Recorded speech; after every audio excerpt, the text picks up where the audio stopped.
Mesdames et messieurs, bonjour et bienvenue pour cette nouvelle édition de Midi au Caire pour ce dimanche, le 27 octobre 2019. Nous commençons tout de suite notre sélection avec cette information. Le président Abdel Fattah el-Sisi a donné ses directives pour poursuivre les efforts déployés en vue d'assurer les développements positifs et des indices économiques. Le président el-Sisi a également donné ses directives pour élargir et pour utiliser le mécanisme et le système électronique développé afin d'améliorer le climat des affaires au profit de l'économie nationale. Les déclarations du président el-Sisi interviennent au cours d'une réunion avec le Premier ministre et les ministres de la Planification et celui des Finances, ainsi que le directeur exécutif du Fonds souverain de l'Égypte. Le porte-parole de la présidence, l'ambassadeur Bassam Radi, a déclaré que la réunion a porté sur les développements des indices économiques et stratégiques du Fonds souverain de l'Égypte ainsi que les efforts déployés pour développer le système des taxes. Et dans ce cadre, le président el-Sisi a souligné que la priorité de l'investissement est pour les secteurs qui fournissent des emplois aux citoyens, notamment les jeunes. Le chef de l'État a en outre mis l'accent sur la nécessité d'activer le rôle du Fonds souverain de l'Égypte en partenariat avec le secteur privé pour fournir des opportunités d'investissement aux nouveaux secteurs.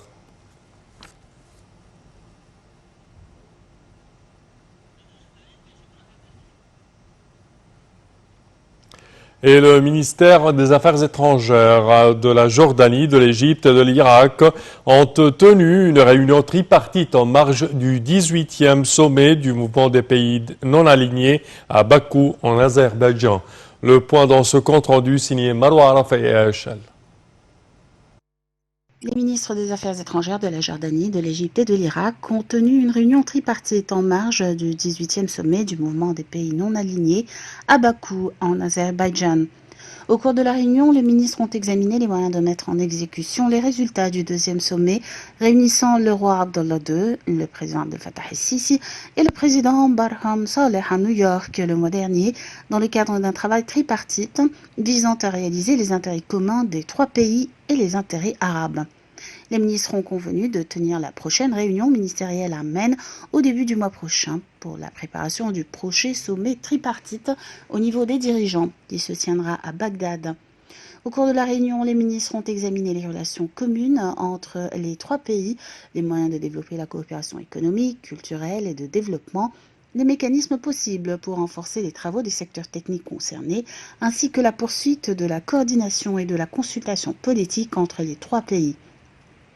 Les ministres ont également discuté de l'évolution de la situation survenue dans la région, notamment de la question palestinienne, de la crise syrienne, de la guerre commune contre le terrorisme et de la crise yéménite et libyenne.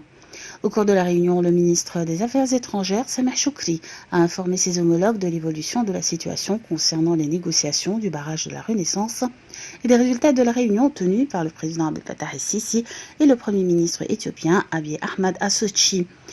Choukri a en outre affirmé que l'Égypte cherche une solution préservant les droits des trois pays sur la base du droit international et des règles de légitimité internationale et par le biais d'un accord contraignant afin de ne pas nuire aux intérêts de l'Égypte et à la sécurité de son eau.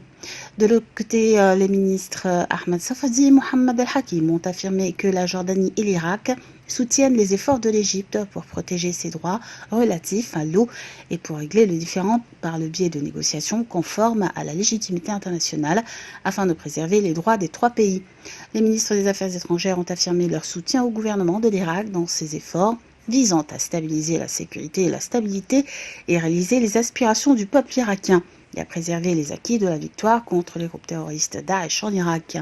Les ministres ont également examiné les préparatifs de la conférence sur l'établissement de la zone exempte d'armes nucléaires au Moyen-Orient qui se tiendra le mois prochain à New York. Et nous passons à présent, chers téléspectateurs, à un coup de fil avec Dr Amr Saleh, qui est professeur d'économie politique, pour discuter de notre première information concernant la réunion du président Abdel Fattah el-Sisi avec le Premier ministre et plusieurs autres ministres et le directeur exécutif du Fonds souverain de l'Égypte. Bonjour, Dr Amr. Bonjour, le plaisir est toujours le mien. Bonjour. Merci à vous. Alors, premièrement, si on parle de ce fonds souverain de l'Égypte, sa fonction et, premièrement, quelques lignes, je dirais, en résumé de son rôle dans l'économie égyptienne. Premièrement, l'Égypte connaît actuellement une relance économique très importante. Après, si mes souvenirs sont bons, et vous n'allez peut-être pas me contrarier, l'Égypte, ce pays très important en Afrique et dans le monde arabe, avait chuté dans un taux de croissance de 1,8% après la Révolution. Là, nous sommes actuellement à un taux de 6 et 6,5%, et les prédictions projettent un taux de 8%. Et le gouvernement parle d'un taux de 10% en 2030. Donc c'est un pas exceptionnel, je dis exceptionnel, dans la stratégie économique d'un pays. Et non seulement en Égypte, nous sommes le 3e ou le 4e pays à connaître une croissance économique dans le monde, après la Chine et l'Inde. Donc c'est exceptionnel d'après les prédictions et d'après les rapports du Fonds monétaire international et de la Banque mondiale. Actuellement, nous sommes à un second pas très important, c'est le pas des investissements. Investissements égypto-égyptiennes.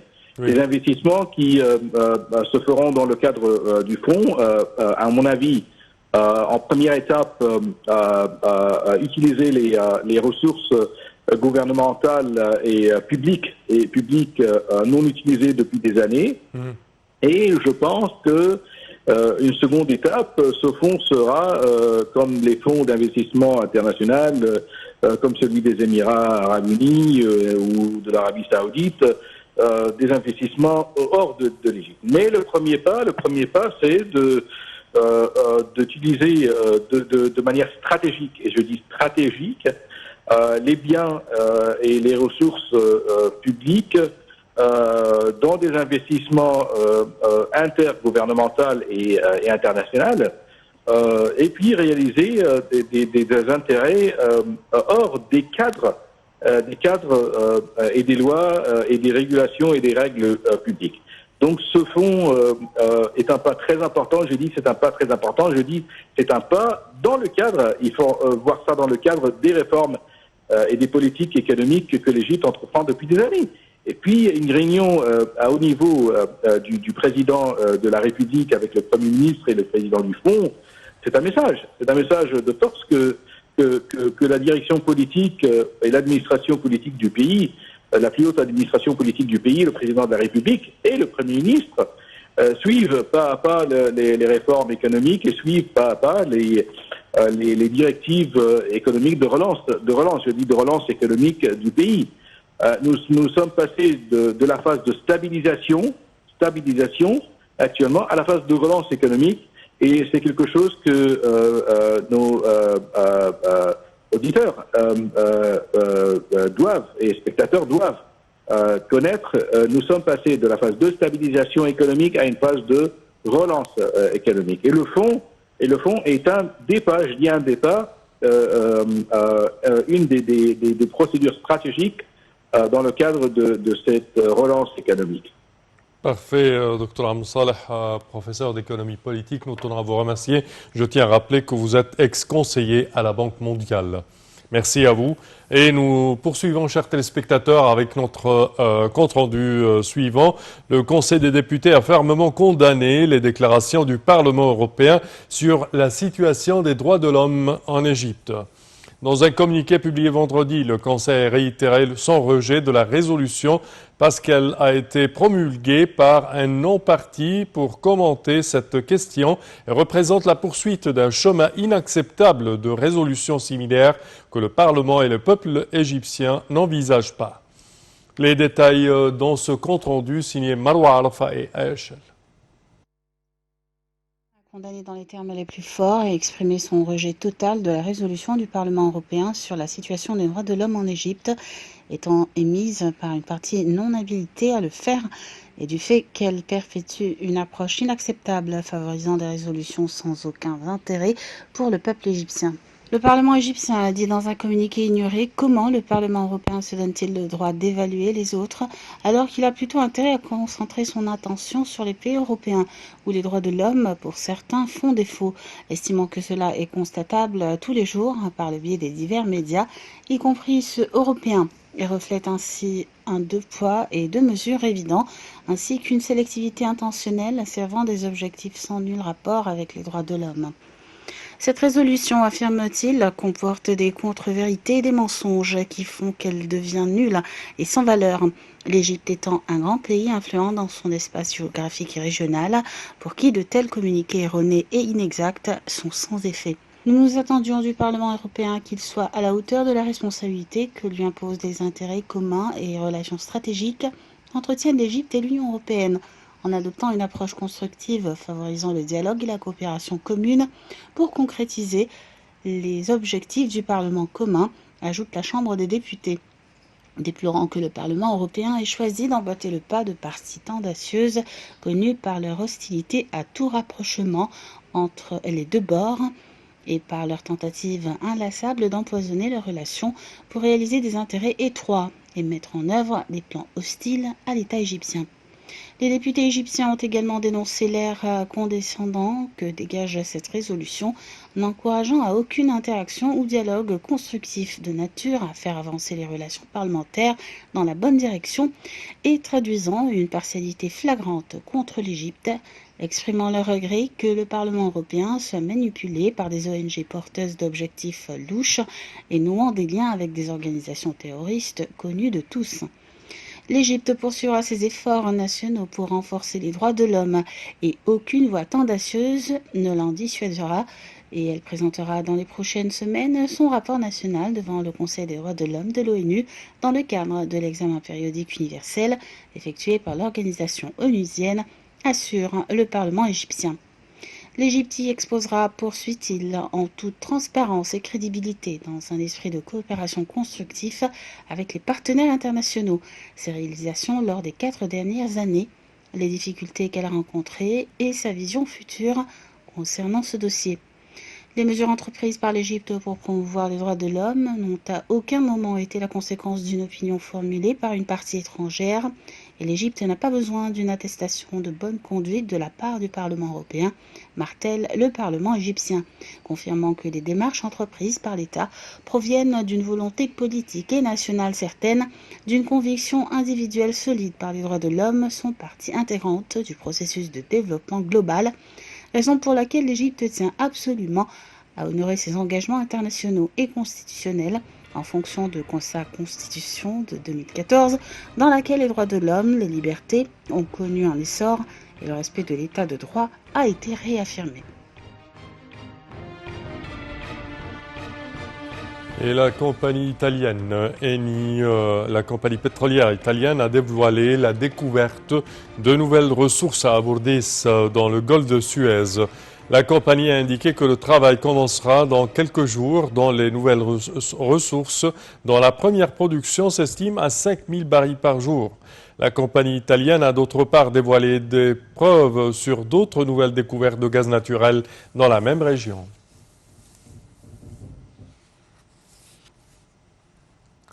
Et concernant la Bourse du Caire a creusé des pertes s'élevant à 4 milliards 300 millions de livres égyptiennes et la capitalisation des sociétés cotées à la bourse a reculé à 73 milliards 600 millions de livres égyptiennes, soit un recul de 0,6% par rapport à la semaine dernière.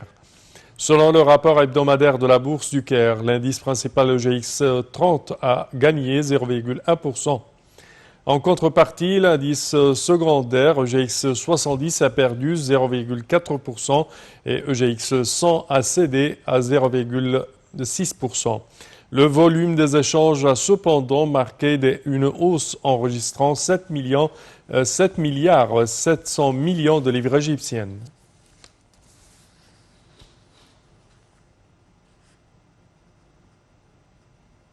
Et à présent, nous passons au sport où le nouveau sélectionneur de l'équipe égyptienne, Hossam El Badri, a annoncé la liste des joueurs évoluant à l'étranger qui vont rejoindre le prochain camp des Pharaons pour la réparation des 2 matchs qualificatifs de la CAN 2021 au Cameroun face au Kenya et aux îles Comores les 14 et 18 novembre prochains, respectivement.